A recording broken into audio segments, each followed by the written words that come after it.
pretty excited. We have a topic that we came up with yesterday. Should we say hello? Hello. Hi, everyone. Welcome to the Enlightened Couch Potato podcast. My name is Nicholas Rave. I'm Adrianne Gunn. And what do we do here, Adrianne? This is that really long phrase that you have memorized. We help people. You can do it. Figuring out how to watch movies and television for maximum psychological and spiritual development. I don't know what spiritual hand motion is. Yeah, that's what we do. Okay. Did I get it? Good job. You got it perfectly. Okay, well done. Good. So on today's episode of This Us, I have been we've been talking about for actually months. We've been talking about what we wanted to cover in our show. And I'm like, what are you made of? I want to figure out what TV and movies we're made of, because I know that I'm modeled many parts of my personality on the stuff that I watched. And for movies and TVs to become important to me, they had to somehow be important to me, right? Have you been excited about telling people the kinds of things that you watched in different parts of your life? Well, I have been thinking about just asking the question, what shows made you? By the way, I did have an insight. Ooh. The word show is ambiguous enough to cover both movies and TV. Yeah. So if you're ever looking to condense that and you don't want to have to say the movies and TV that made me, right, shows is my word. So the shows that I watched when I was a kid that made me, you just made me start thinking about it. So I started making a list and going through all these and remembering some of them that I haven't thought of in a really long time, remembering some of them that I have revisited since then and dug into. Why was I obsessed with this? Why did I go back and watch? I always think about what are the movies and TV shows that most impacted me emotionally, or I guess mentally, if I had some kind of insight or breakthrough. But I really think about it on an emotional level. And then also, what were the ones that I couldn't stop watching? What were the ones that, especially when I was little, that I went back to over and over? Totally. Those are the ones that I found later on revisiting to be just so profound, because sometimes you just dismiss it. You're just, I don't know, I was a kid. I liked weird things. But I promise you there's something in there. I had a bathroom insight, like I do, where I realized why this particular topic, which I think we'll revisit. I think we're going to keep dropping hints about the shows we're made of. I did it. I got to say shows we're made of. Hey, good job. It popped up and it became important to me. And this is freaking why. It's actually hugely relevant to my experience. Now, I know that I have LEDs washing out any tiny amount of tan that I can maintain in Portland, Oregon here. When I was growing up, I was 8 shades darker than this, and I had very short hair, and people felt emboldened, probably because they had no clue it was freaking rude, to just come up and ask me, "What are you?" They still do. People still just what are you? And then I'm like, well, I'm, at some point I was serving them burgers. I'm like, I'm the person taking your order, and they're like, no. What nationality are you? And I'm like, oh, well, I'm Canadian, because I just thought they were being assholes. So I would just say that I was Canadian. I wanted to be. And they're like, no, what are you made of? And legitimately, what's your background? What's your lineage? Legitimately, this conversation we're about to have is my lineage. If you want to know where I'm from Nickelodeon and HBO and MTV. I'm made up of certain bands that my parents they actually played. I have the taste of somebody 10 years older than me, because my parents they met in a funk band in the 70s and they were in top 40 in the 80s. So my first memory has Journey, Don't Stop Believin' in it, because I was singing that in my backyard. That's my very, very first memory. So my lineage is freaking television and movies, and that's my background. I guess I'm certain colors of people from places that I don't have a relationship to, but like the media I watched when I was little, that is me. Well, I love that idea, that distinction, that what you consume, the stories that you consumed growing up, or that you consumed, even that you continue to consume. You know, they say what you are, what you eat, right? Mm-hmm. But a lot of people make the point that you aren't, what you consume is not just what you eat with your mouth. It's you're consuming information. And the idea that those stories are far more significant a part of who and what you are than your background or your lineage, or arguably even where you grew up. Like, they are the surrogate parents that we have, and our surrogate siblings in a very, very real sense. Absolutely. Well, and essentially, if the United States had culture, like many, well, and if that was part of the agreement of being here in this country, we would have had stories from our lineage and specific traditions. I'm certain that some people have been able to keep their lineage, but mine are the shows that I would watch. Sorry. Go ahead. I think about, for me, I just had this conversation. My dad came down to visit recently, and we got into some like family history conversations that I had never heard before. Like, I didn't know that my dad, when he was a teenager, went and lived with his grandpa for 2 years, lived in the same house with him. And I was like, you did? What? So my lineage on my dad's side, the Rave family lineage, goes back to my grandpa's grandpa. Mm-hmm. And that's it. just one. Yeah. He literally came from Germany. That's all we know. From Germany, and jumped ship in San Francisco, worked his way up the West Coast, settled in the Seattle-ish area. And my entire family has been there ever since. And we do not know where he came from. We don't know any of his family before then. So like, when you talk about like cultural traditions, I'm like, we're like, what, 4 or 5 generation American? Yeah. And like, what culture, what background, you know, there's nothing there. Yeah. I would probably have confused a lot of people if I actually told them the parts that I did know. I was like, well, you know, we were Danes that settled in northern Scotland. Apparently Danes equals Viking. I learned that later in life. And there's actually literally a book that my grandfather's grandfather, so my great grandfather, who I don't think I ever met, wrote. He was a colonel. He wrote this book, The Gunn Family or something. And so my lineage is attached to someone who's a very, very dry and boring writer. So I never quite made it through, and I never fully listened to any of the stories that my grandmother kept telling, because they were run on sentences. It was really hard. So I'm apparently related to people. My mom's side, I think my mother's mother continued lying to her about who her father was until she died. So we don't quite know. And on that side of the family, the extended family was such that like the neighborhood took care of you. So my mom has aunts and grandmas and uncles that I think are kind of just neighbors. And she continued doing that in life. She just sort of adopted people in the neighborhood, which is great. Because then I learned that you could have extended family, just people that you love. It's a fun strategy. But like actual lineage, no, I legitimately had trouble distinguishing, okay, time is an interesting thing. So I'm going to say something, and I would love us all to historically go back 35 years. Go back 35 years, maybe just 28 years. I did not know that Bill Cosby wasn't also my dad.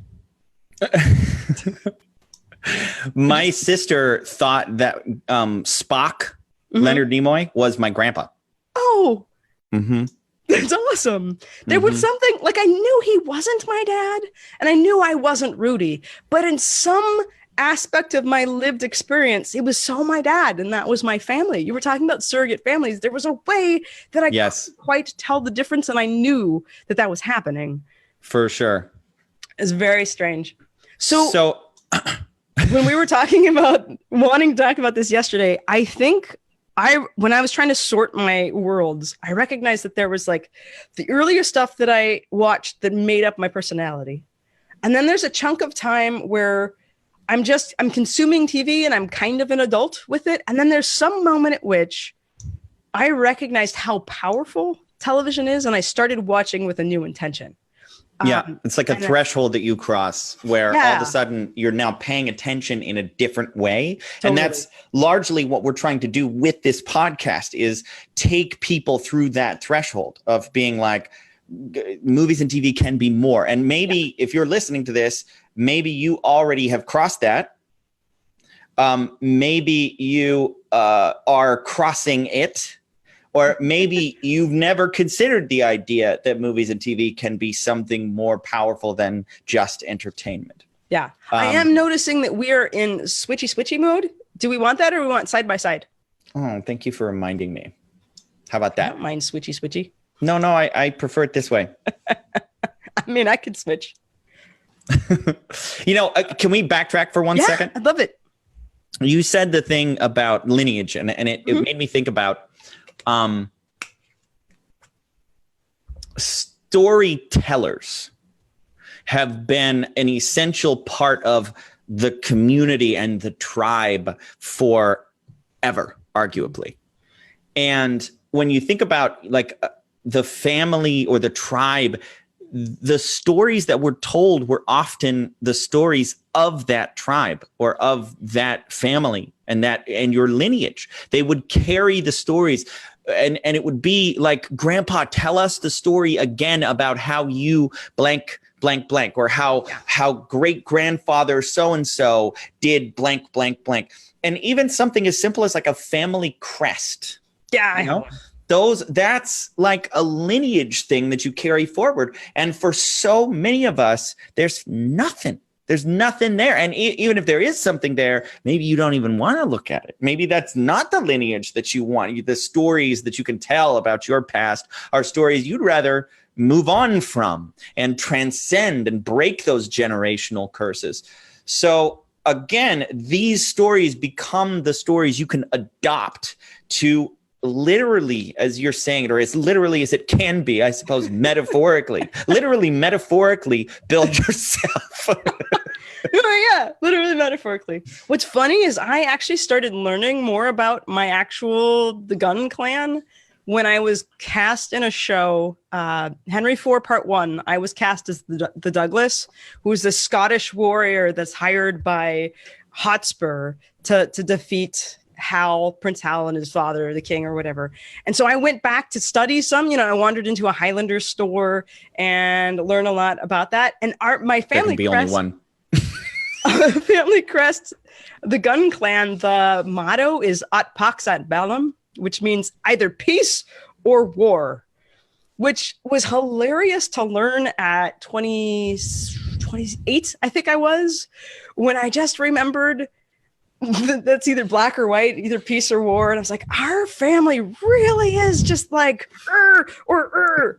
It was really funny to see how that like dichotomy lived in our world. But the recognizing that like, at least on one side of my world, I could trace back some history that other people super geek out about, the relevance of that, and still feeling super connected to, okay, so here's a reference. So Dave Coulier, who apparently is the Canadian gentleman that is the other half of Alanis Morissette's first album. Apparently that was the affair. Dave Coulier, who ends up on Full House doing the cut it out. Yeah. He had that catchphrase on a show called Out of Control back way before Full House, like 10 years before. Really? That was just like his personal catchphrase. Yeah, because he was a comedian. And Alanis, ever original? Was that like a cool thing at that time?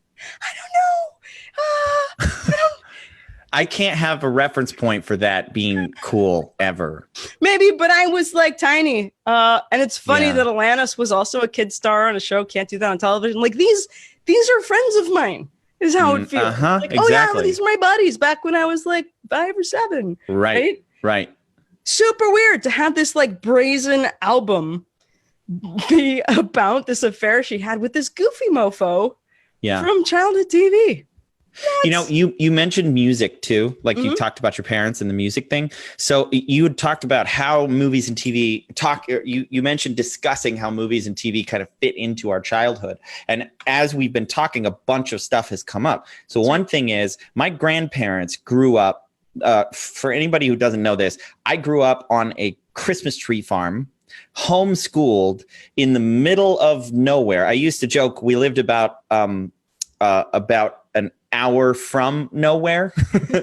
And we had about 180 acres. And then behind our property was like 100 miles of nothing, just like forests and hills. And homeschooled, so I didn't get exposed to other kids. I was just running around barefoot on a tree farm. And my grandparents lived right across the way. So also I grew up very, very religious. Like my family I wasn't allowed to listen to worldly music or watch movies really, or a lot like anything that wasn't a kid's movie or Christian friendly or whatever. So my grandparents introduced me to, like, they had a huge CD collection. They had these CD changers and this the sound system. And my grandpa made this elaborate spreadsheet where you could look up by song or artist or album. And so you could be like, I want to find this song. And it's like, oh, we have 4 different versions of that song on these different albums. And it would show you like, oh, that's on C, or that's on cartridge H disc 4 or whatever. And so I spent my whole childhood listening to 1940s music. Like anything, once it hit rock and roll, they weren't interested at all. Wow. But prior to that, like big band music, like I can do a mean Dean Martin impersonation, like Dean Martin, Nat King Cole, Bing Crosby. These were like, that was the music I grew up listening to. Glenn Miller, big band stuff. And I wasn't allowed I got introduced to most popular music through Weird Al. Okay. I heard Weird Al's version of the song because that was okay for me to listen to because it wasn't whatever. And also, I don't have to go into this now, but you remember how I said I couldn't think of any TV shows? Right. I thought of them. Oh, okay. Yeah. They're there. So all of the childhood TV shows came together, and it was like I realized I didn't really watch TV by myself that much because we didn't have TV. Like we did not have TV at all. My grandparents had it across the street. Right. But we had an antenna that occasionally picked up PBS. So like the only TV I remember watching was I got introduced to Doctor Who when I was a little kid, way before it got rebooted and stuff. Tom Baker was my first doctor, for any Doctor Who fans out there. And I remember watching that late at night and just being like, anything, give me anything. I can't just keep rewatching the same VHS tapes over and over. I'm going nuts. So I'm like, whatever, TARDIS, I don't care. It's fine. It's good. It's at least a little like Star Wars. That's awesome. Yeah, I was just thinking about the concept of this show and remembering one of my favorite things to do. And I wish there was an app for it now because so much of people's media that they take in is hidden. My favorite thing to do was get, like, when I would be invited to someone's house, 2 things. I would look in their refrigerator. I don't know. Yeah. I had a thing about looking in people's refrigerators. Don't know why. Still don't. But I would look at their shelves to get a sense of who the heck they were, like what books they were reading, what music they had displayed, what movies were out, because that was my way of getting to know someone. Oh my God, Adrianne, that is so brilliant. I've never thought about that. I do that with bookshelves. Yeah. But you can't look at anybody's movie shelf anymore. Right. And that was like a way to get to know somebody. It'd be like, look, oh, you have this movie? Oh, we're going to get along. Yeah, right? Or like, will I have sex with this person? Oh, yeah. Maybe why not. is that there? Oh, yeah. My friend, my last roommate left that there. Anyway, so early life then. Maybe we drop in there. So you grew up on a tree farm. I technically grew up in the house that I'm shooting from. I've renovated it, so it doesn't look, thankfully. Really? Yeah, I renovated. So I grew up in Portland. And then around 19, I moved to Vegas and I grew up there again, as you do in Vegas. So I feel like I have two Well put. hometowns. And so technically, a lot of the stories I tell are from this house, from this neighborhood. And really? Wow. yeah, my parents, again, they were lounge musicians by the time I was born. They were in top 40 bands. And I was a late night kind of kid. So a lot of I would watch a lot of late night shows with the one babysitter who would be willing to stay up till 2 or 3 for my parents to pick me up after they were done. I got used to like they would do a Red Lion circuit. So that's a hotel. I don't know if it exists many places, but Red Lions used to have lounges, and my parents were responsible for making everybody dance. And so I would watch cable shows there. And I remember my dad making a trip. I think my parents were divorced at this point, but my dad made a trip to Seattle for some show, I think. And we were having fun swimming, and I accidentally slipped in the shower and cracked my head open. And I iced my head, and we were watching HBO, and he had to stay in the hotel, but he felt so guilty that when we got home, we had HBO. So we got cable and HBO. And that was when I think I was so many of my friends had computers. I didn't get a computer of my own until I was like 22, I think, somewhere around then. Yeah. 21 or 22 was the first time I had a computer, but I had HBO and I had cable before most of the people that I knew. Yeah, I remember my friends who had cable, and I was just like, so wait, you just have like movies? They just have like movies playing all the time? You can just like because we had to go to the movie theater or the movie store, go rent movies and stuff. Yeah. Well, and when I was little, I was either outside playing, it was in trees or running around neighborhoods, grabbing crawdads. I was either outside or I was at a TV. And in my house, every room had its own TV. So we'd be in separate rooms watching different television in my house. Also, wow. Off and on sort of what they would consider a latchkey kid. So I like got myself up for school, brought myself home from school, and I would watch whatever I wanted to watch before or after like soccer or basketball or those sorts of things. And it's weird that somehow I also learned to play an instrument, like with as much TV as I was watching. But I remember I had a good friend, my buddy across the street, David. He was 4 years younger than me, but we watched a lot of the same TV. And so I would watch, so Nickelodeon would have a bunch of stuff, those like shows. Today's Special is one of them, where they had a bunch of shows from like Japan and the UK and France. Sort of, they would have like little skits between with like characters, and then they would show these different like cartoons, 10-minute long cartoons and bits. Okay. So there's like The Little Prince and Danger Mouse and Banana Man and weird stuff. Bunch of the things on Nickelodeon were Canadian produced. So you can't do that on television. Hey Dude, Salute Your Shorts. All these things were like Canadian humor instead of I think my friends were watching stuff on PBS. Some of the first movies. So David and I would play stuff like, what was it? Gosh darn. Lassie. Stuff. I said like Nickelodeon also had a point when it turned on to like old TV. Yeah. So like Dick Van Dyke, Car 54, Where Are You? Patty Duke Show. Like in the evening, it would go to like 50s and 60s television. Dennis the Menace. I forgot how freaking weird I am. Like you're sharing all this stuff, and I'm like, I haven't seen any of that stuff. And I'm just going back to because you didn't have TV. Yeah. Like I'm not trying to interrupt your story. I'm just realizing like, I did not grow up with anything. Like there's a couple of shows that were on PBS, and then there was stuff that my family watched. But I am realizing like that is again why I feel like this particular weirdo in the world that I'm like, I didn't have exposure to any of that stuff. And I remember friends who did, and I was like, oh, those are the normal kids. Sure. Yeah. Yeah. Keep going. Well, and like weird game shows on MTV, stuff like that. 2 blocks from my house, there was a movie theater, and they would do double features. So I remember it was like $3 double features. Stay in there. They're so fun. I know. I think it's at like Bad Girls and a bunch of the Police Academy movies there and Young Guns.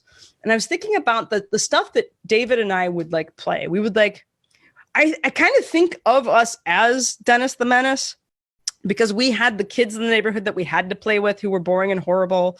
And we were trying to like raise hell and tease and play pranks on like the grownups in the neighborhood and stuff like that.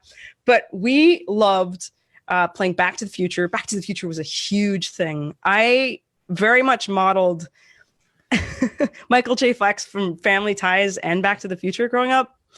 Bill and Ted's Excellent Adventure. We played that a lot. Definitely redid a bunch of the skits and scenes from all of the Police Academy movies. None of my friends got to see any of the Porky's or Revenge of the Nerds movies. Porky's is probably really, really, really inappropriate. It'd be very interesting to watch. Isn't that the one with the peephole? I think so.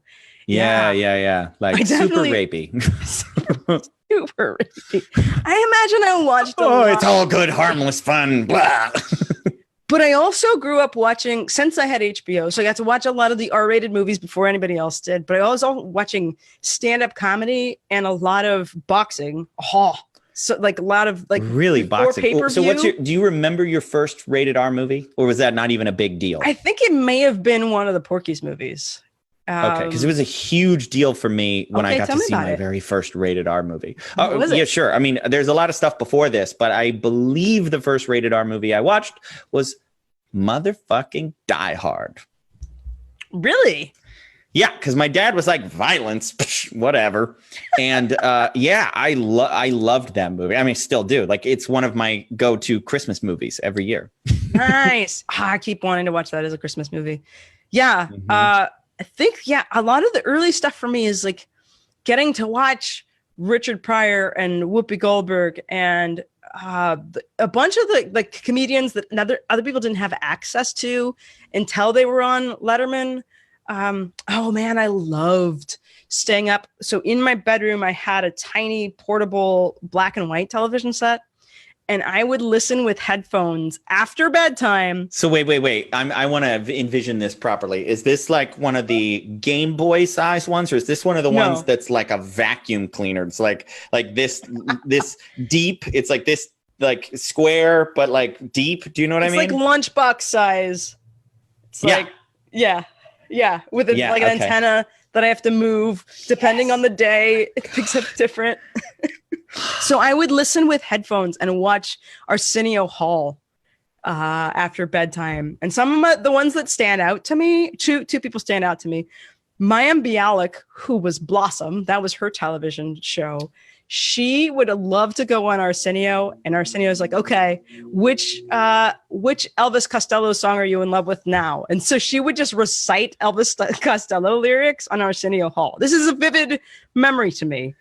Also, Madonna on Arsenio was one of the most ridiculously consistently inconsistent interviews. Like everyone at the time, and now this is before, like some people's like figuring out who's Madonna anyone is.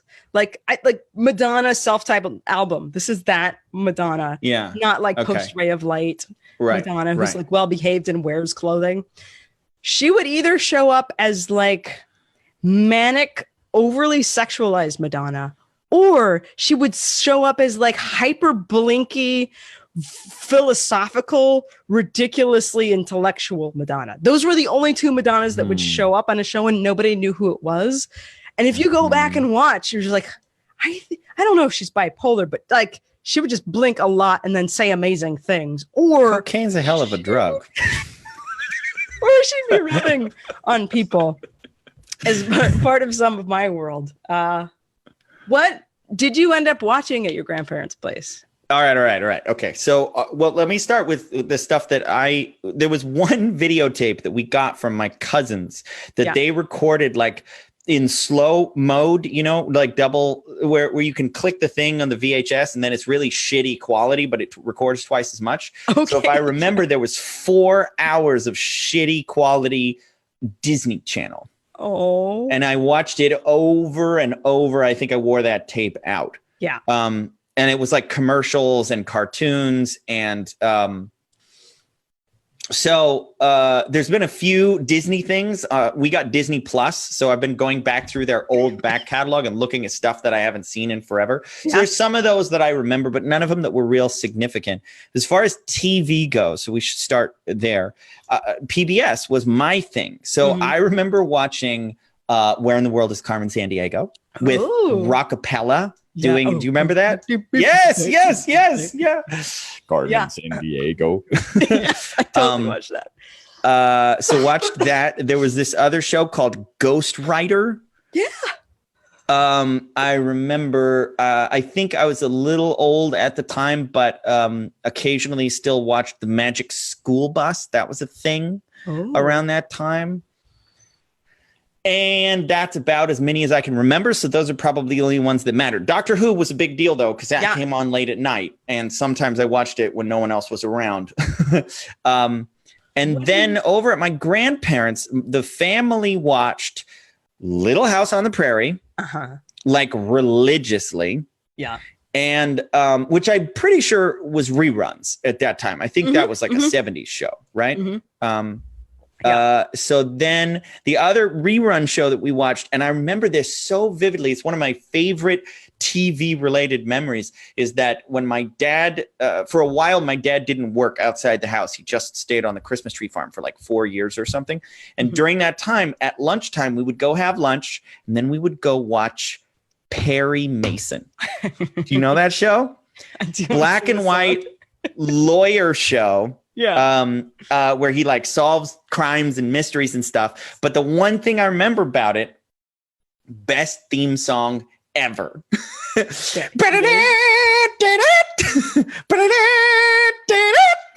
Yeah, I love it. Oh my God. So good. Apparently they're rebooting it. What? Fingers crossed. Sometimes reboots are good, occasionally. What else? I think I would sometimes go over and watch stuff at like that my grandparents were watching. Yeah. I seem to recall my grandpa watched a lot of like Home Improvement. like Tim the Allen. Wood Builder shows. Yeah. No. I mean Home Improvement, like the Tim Allen comedy about that one. Yeah. Oh. Yeah. Wait, Yeah. Yeah. But they didn't watch the good shows. Like that was when like Seinfeld was on. They weren't into it. Yeah. Like there was some classic TV at that time, but my grandparents. Oh, Lawrence Welk. Yes. Oh, I didn't discover Lawrence Welk until I was in high school. Oh, my grandparents watched it and I hated it. That was the point at which I was like, I'm done. I'm going to go home. I don't want to watch TV anymore. That show hit me in my like 2-year stint of like 95, 96 of listening to country music is where I discovered the Lawrence Welk show. Sure. What? This is awful and I love it. Yeah. So I guess the point I'm arriving at here is that TV really didn't start. Part of the reason why I couldn't come up with like really formative TV shows is I didn't really watch that much TV because we didn't have TV. So we did rent movies though, and we did own some movies. So that's where like the real stories or shows that built me. Those are going to be mostly movies. Yeah. What were your movies back then?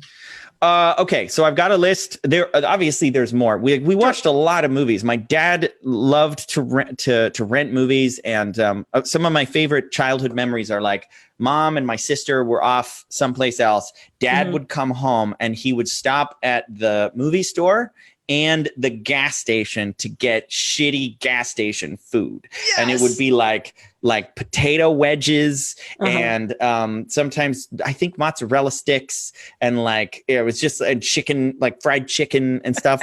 And he'd bring that home and we'd eat that food and watch movies that he picked up. Nice. So I remember like my dad introduced me to lots of sci-fi from my dad. So, Die Hard I mentioned. Yeah. There was a movie called Enemy Mine. Do you remember that? I'm not sure. Oh, shoot. I'm trying to remember the actors in it. I'm not going to look it up. I want to say Louis Gossett Jr. Plays an alien. And without spoiling too much of the story, there's a war going on between humans and this alien race. And then one human and one alien crash land on this very dangerous planet. And then everybody leaves. And the two of them get stuck there on the planet. And it's about them trying to survive. And then the story that develops between the two of them, and it definitely goes places you don't expect. Wow. And it's very like poignant and emotional. And I remember that movie being really significant. No spoilers on that one. Sure.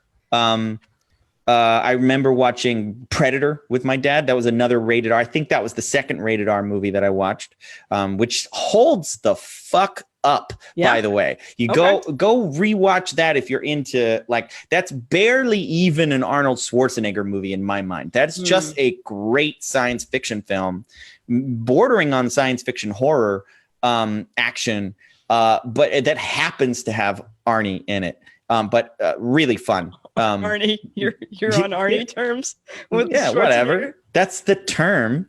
That's what everybody calls him. Everybody's in the know. Right. Just he called me the other day. Yeah. Well, fine. Okay. You want more? Or you want to go? How about we go back and forth? The stuff that I remember. Movies. Really we're on movies deal. now. The movies that I remember that were really, really big deal for me. I remember I saw Jaws and The Breakfast Club with my cousins at my grandparents' house. And there's this collection of movies that when I search my body, they're connected to core values around friendship and kind of like a brotherhood. So Breakfast Club is interesting because I think I was super young, maybe 6 or 7 when I saw it, and I got the understanding quickly that everyone's different but similar. That was the deep learning from that. And then there are movies like Stand By Me, Goonies, Young Guns, that were all about this core honor and the what friendship is about. Yeah. This really deep. I'm thinking of other shows that make friendship a big deal, but those ones especially, like, there's something about Young Guns that seems like I integrated deeply about what it means to be brothers, as like friends so deep, like loyalty and honor, that kind of thing. Like, interesting. So I have this core value around friendship that might be deeper than family, the willingness to throw oneself in front of a train for your family, your brothers, that sort of thing.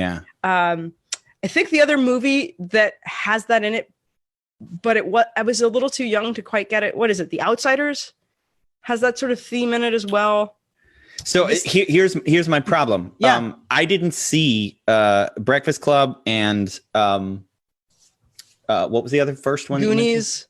I didn't see. I didn't see Goonies, Young Guns, Breakfast Club. There was another one that you mentioned right at the beginning, which Jaws too. Isn't that what you said? Jaws Did you say and Breakfast Club, Goonies. Yeah, I didn't see any of those movies until I was in my 20s. Oh yeah. So again, I just I want to give the reference point of I had a lot of catching up to do. I didn't hear the Beatles until I was 18. Wow. Yeah. Yeah. So like I saw Stand By Me when I was a kid for some reason, that's pretty heavy and dark. Totally. And I remember it really bothering me. Like as a kid, I was like, oh my God, what? Well, and that's filmed in Oregon and in my neighborhood. Those Goonies though. So true. Yeah, a lot of the scenery for my life looked a lot like Stand By Me and Goonies. Like I remember riding my bike on train tracks and then walking along. There were 2 areas to be on train tracks. Or we have in my neighborhood, we have a sort of this swamp nature reserve area. And I used to walk home every day from school for a few years, like down trails. We carved paths vertically up and down what's called Oaks Bottom. So we had the school trail, which was the one that was just next to the school. And we had the Shasta trail, which was the thing that you climbed up to get to Shasta's house. And we had the bathroom trail, which is where you would go if you had to pee halfway through. And it looked a lot like Stand By Me. A bunch of kids that didn't really hang out in class necessarily, walking together. Like that movie looked like my childhood. Yeah. So those ones stand out to me. This sense of reverence for friendship. The next thing that re-triggered that, and maybe I don't know when or if you got to see this, but Sandlot reminded me of The Sandlot. Have you seen it?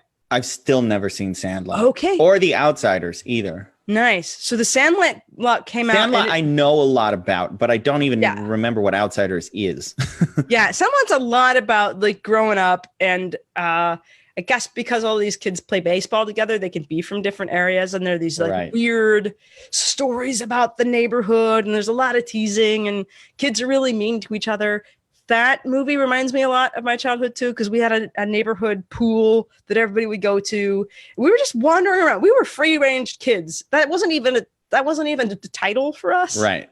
Because all kids, we were just out all of the time until the lights came on. Or Jake Miller's mom, who had a really, really, really big whistle. If we were down near Selwood Park, she would whistle and you could hear her for miles. And that meant it was dinner time and we had to stop playing. Oh my God. Isn't that just crazy? Like my kid has been by himself for like a couple of hours total in his life.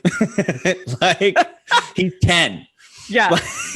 Like it's just not a thing anymore. And it's actually a thing we've started implementing more, but like, the other day, I sent him to go pick up a package that had arrived at the parcels place down there. I gave him the key and I gave him the number to go enter in to get it. And I sent it by himself. And he was totally fine because, like, I remember hearing this story. This is a tangent, but I remember reading this story about this guy who was on some kind of expedition somewhere, and they were going to go downriver, and a 5-year-old kid from the tribe came up and very eloquently said, "May I come with you?"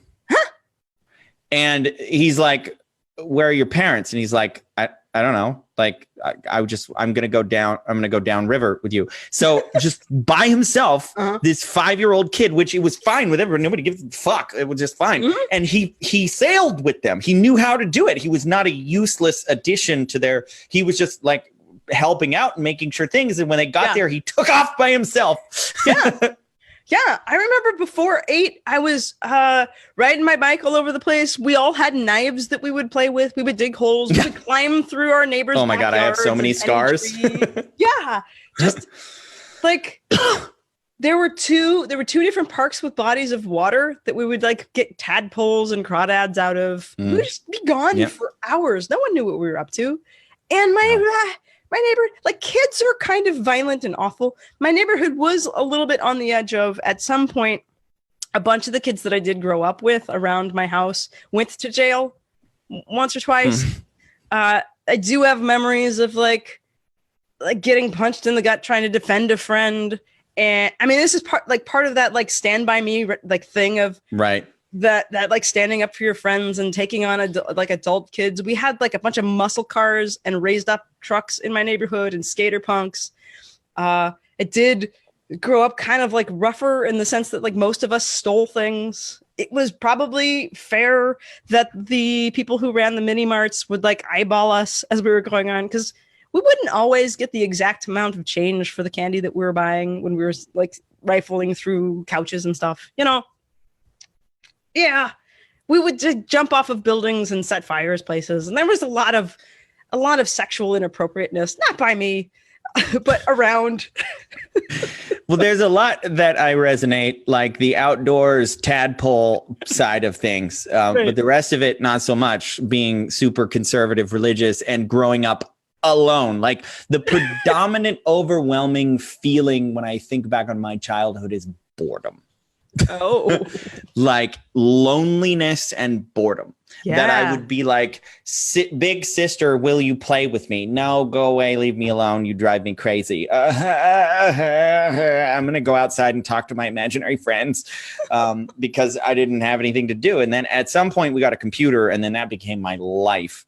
But it was like computers and Legos. That was my thing. Yeah. And playing pretend. Totally. Other movies? Yeah, go for it. So, the big ones I want to get out of the way. So Star Wars was absolutely the biggest thing in my childhood. What do you remember how old you were when I first saw it? Yeah. I probably pre-memory, honestly, because the third movie came out the year I was born, and my dad was a huge fan. So I probably started watching them before I can even remember. And then, so no recollection of the first time that I saw it. No, there's no way. But I watched it dozens of times probably in my childhood, and I was such a huge fan of Star Wars. Like I read all the books too. Like the before the prequels came out, I had a bookshelf of not kids books. These were like, you know, adult quote unquote novels, like Tom Clancy sized novels about Star Wars, and I had a shelf of 20 of these books that I read. I read almost all of them that there were prequel.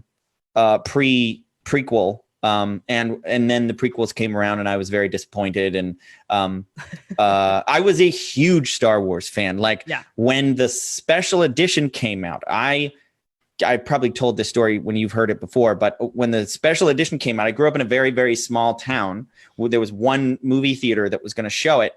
And I camped out in front of the movie theater overnight. Yeah. There was no one else there.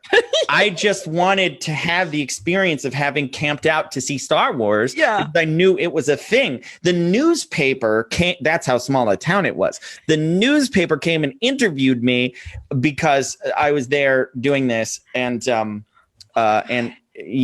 Can we find that article? Oh, that's amazing. Maybe it's definitely out there somewhere. There's some kind of archive. Was there a photo of you camped out too with the art? I bet. Oh no, I bet there was. Someone needs to find this. But by the next morning, there were more people there. But I stayed overnight. Yeah. So Star Wars was a huge deal. Other movies like Aladdin was a really big deal for me. That was like the Disney movie that I watched, the Disney cartoon that I watched over and over and over and over and over. Also Little Mermaid and Beauty and the Beast to a lesser extent, but Aladdin was like the one that I memorized. The other movie that I memorized, The Princess Bride. My family was so into that, and we watched it all the time, and we could literally quote the whole thing back and forth, including sound effects and musical cues for most of it. I don't remember if this happened in early childhood or if it happened a little bit later, but speaking of comedies, at some point we got really into Monty Python and the Holy Grail. Oh, okay. Which is probably, when I'm thinking of movies that I have memorized backwards and forwards, that's another one. There are definitely humans that are Monty Python, like that. They're Princess Bride and Monty Python. That's like a. Yes. Those were specific people I can visualize in high school. That was me. Their movies. And that's definitely me. It makes a lot of sense. For sure. This is flowing in right now. Okay. So a couple of other stories. I think I mentioned this one to you yesterday. The first time I remember crying at a movie was when we went to the movie theater and watched Honey, I Shrunk the Kids. And spoilers for anyone who hasn't seen that movie, when their friend, the ant, dies. So they find this ant and they feed it Oreo cookie or something like this, and the ant becomes their friend and follows them. And then at one point they're going through the yard and they get attacked by a scorpion, and then the ant comes back and starts fighting the scorpion, even though the scorpion is so much bigger than he is, and he's gonna protect them, and then the ant doesn't make it. And I remember being so sad that I almost didn't like the movie. Yeah. Because I was just like, but Auntie he was so nice and he didn't have to do that. Oh my God. I still get emotional thinking about it now. That really hit me really hard. That wasn't a particularly significant movie. I think I only watched it maybe twice ever, but that was a really profound moment for me. Most of my sobbing moments in movies, because I worked on the not crying. Growing up in boy world, I worked on the crying wasn't allowed. So the only times that I would cry were in movies. So if pets would die, but it was almost always sports movies. That's a classic for a lot of people. There's this one with Robert Redford It's a baseball movie. For the Love of the Game. No. That's other dude. The That's very specific. This other dude, that's the Tin Cup guy, Kevin Costner. Is in a bunch of baseball movies. You're right. The Natural. Oh yeah, that's that one. The Natural and Field of Dreams have these moments of like playing catch with the dad, sobs. Really? But also, I will cry at every single sports movie. There's something about I think that was my religion, athletics. My mom was very devout, whatever she invented about Christianity. It was a collage. And depending on who she was befriending, it was a collage, and it was intense. My father was very sort of transcendental meditation, spirituality. His parents were Christian Science. And he was just like, it's a good story. Jesus seems like a pretty neat dude. So like athletics and sports were my religion. So that like the honor and your teammates, again, are your brothers. This whole idea of like fighting to the death. Mm-hmm. What were you saying? Oh, the one movie I memorized was Adventures in Babysitting. Oh, that was a big one. I definitely remember seeing that one, and I remember being like, "Who's Thor?"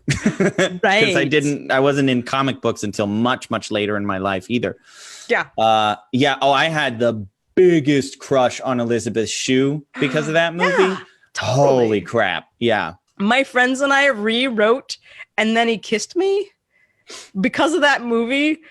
I think. And my friend Katie will have to remind me, but it's sort of like, and then I died. I don't know if somebody kills us. Dark. And then I died. I'm gonna have to like we all together had this pact at Josephine's sleepover. Angela wasn't there, and weird things happened. She fell asleep early, so anything that bad that was going to happen, we were going to blame it on Angela, and that became a slogan. And the rest of us sat there rewatching Adventures in Babysitting and memorizing it. And then we rewrote the "And Then He Kissed Me" song. Mm-hmm. Pretty big deal. I wanted to comment on the sports thing for a second. So sports movies do get to me because I think there's some universality of it, but I didn't play sports at all. I played basketball 1 year, and my team was so bad, we lost every single game except the game from that we played with the other team at Onalaska, our school. Yeah. And they lost every single game. So it was miserable, and I hated it. And I did not enjoy team sports at all and didn't understand it. I didn't watch sports. I still don't think I've ever watched a single sporting event all the way through. Maybe the Olympics, some of it. Yeah. So sports is not a thing that super resonates with me. But the point I was going to make is sports movies still get to me. Yeah. Because there's something universal in there. There's something about like, obviously, like overcoming obstacles. The cliche of the sports training montage. So right? And it, like condensing this thing where you get this feeling like, I'm going to start working out. I'm going to start doing, and you get this feeling from watching them that's just like, yes. And then when they, that climactic moment when they overcome adversity and they overcome these challenges, and it's full on orgasmic. It's so universal. Then the team aspect of it, because that's all Rocky to me. When I think about Rocky, I think about that overcoming thing. But the team aspect of it, I think is like a war thing. Mm-hmm. Like I think it's the DNA that we have that we remember going to tribal war. Totally. And I mean, like that makes sense to me in the psychology of why do we get this religious fanatical feeling towards football teams and things like this, because it is about pitting people against each other in a relatively nonviolent context. But when you resonate with that team thing you're talking about, it totally makes sense to me. And it resonates with me was the point I wanted to make, is even though I'm the farthest away from a sports ball person, I still get the movies. I still resonate with them to a certain extent. I don't watch a lot of them, but I have a lot of, So I think I was able to play on boys teams, all of the sports until about 11-ish, 12. So I had a more aggressive style for the time than most of the women's team. I was sort of forced to join women's team at 13, the girls teams. And then I got super pissed about the fact that all of these guys that I was better than suddenly got the gift of testosterone. So first of all, I was better than them and they were being picked because I was suddenly kicked out of the boys club because I had boobs growing. What a betrayal. And so actually, one of my friends came up to me at our 20-year high school reunion. He's like, I remember they kept picking me in middle school, but you were better than me. And I'm like, oh no, I love you. I don't remember that at all. I'm fine. I'm a professional. I help people heal trauma.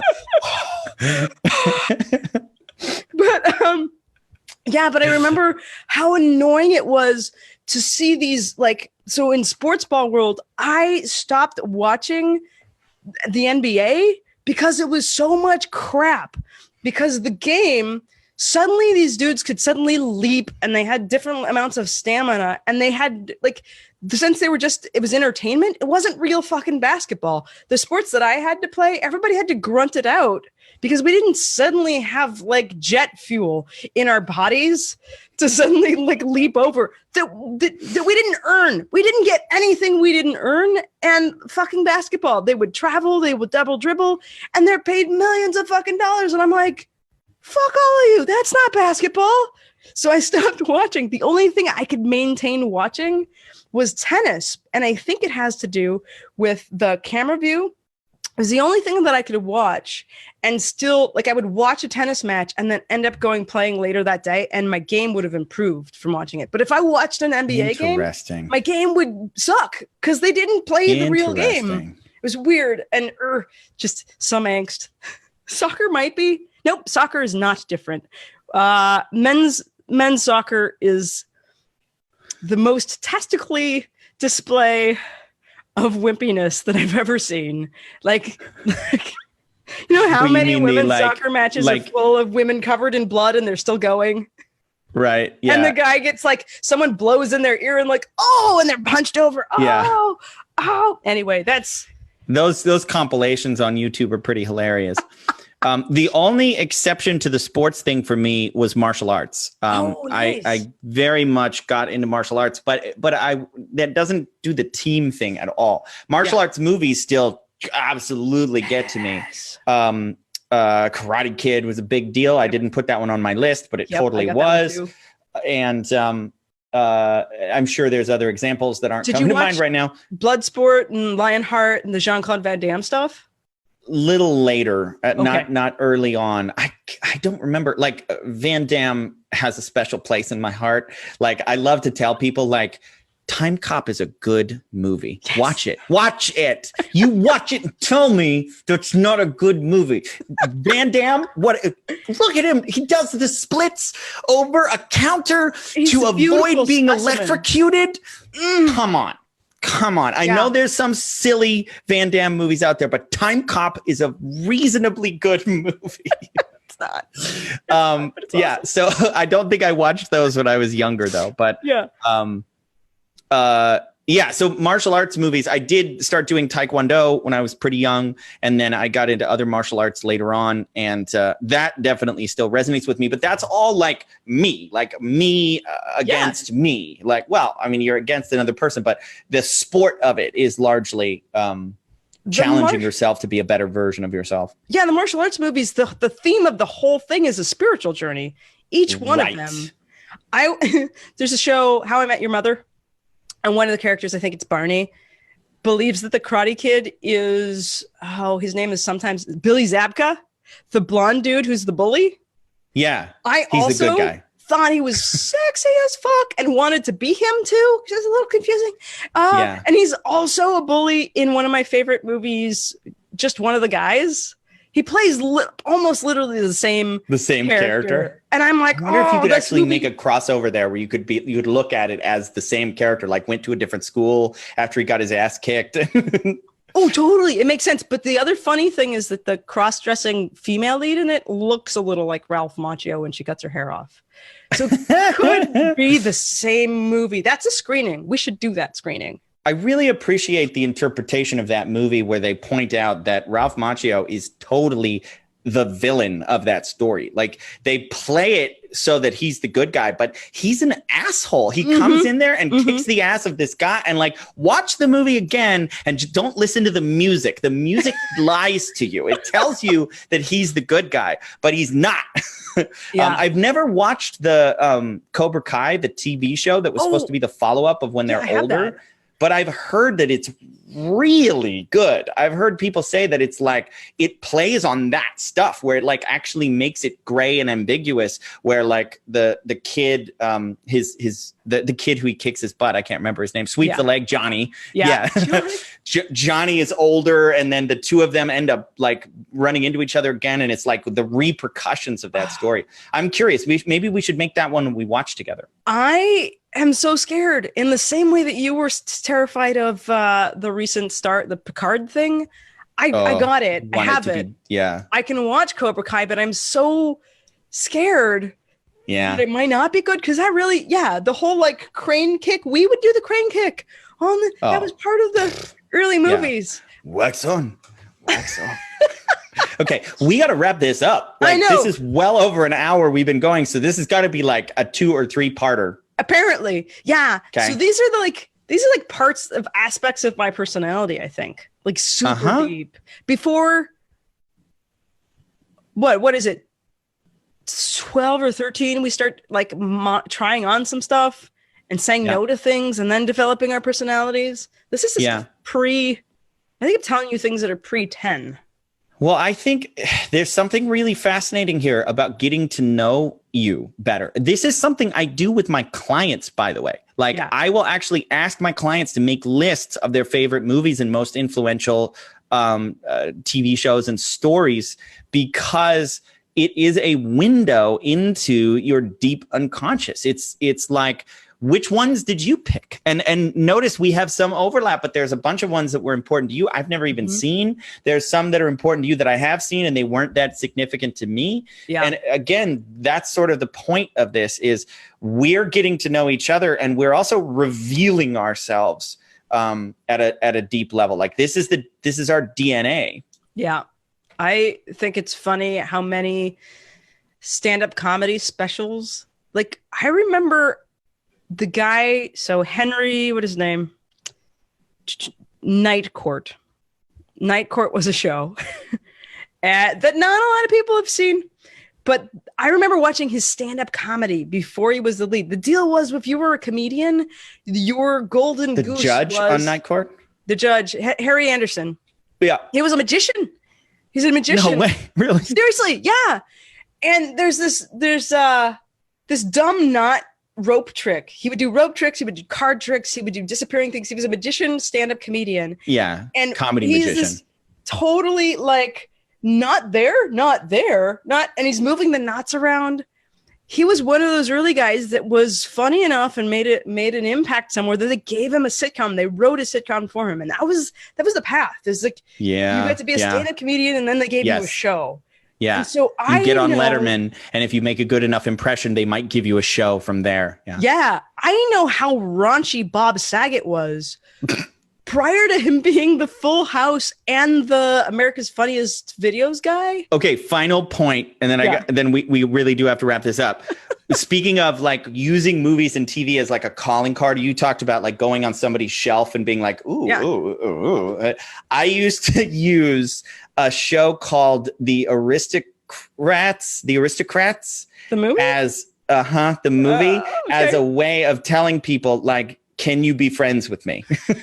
Basically going like, I find this funny. And Bob Saget is like, he is in rare form on that movie.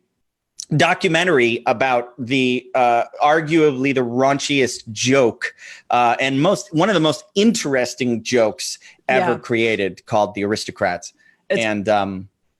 It's phenomenal. Pretty great. A lot of amazing comedians on there. And and on that note, I actually have to wrap this up because I have another call in like 10 seconds. Great. So we'll catch you up in part 2 later. Yeah, let's do this again. I'll see you next week. All right, everyone. Catchphrase. Later. Yes, whatever that is. Bye. Bye.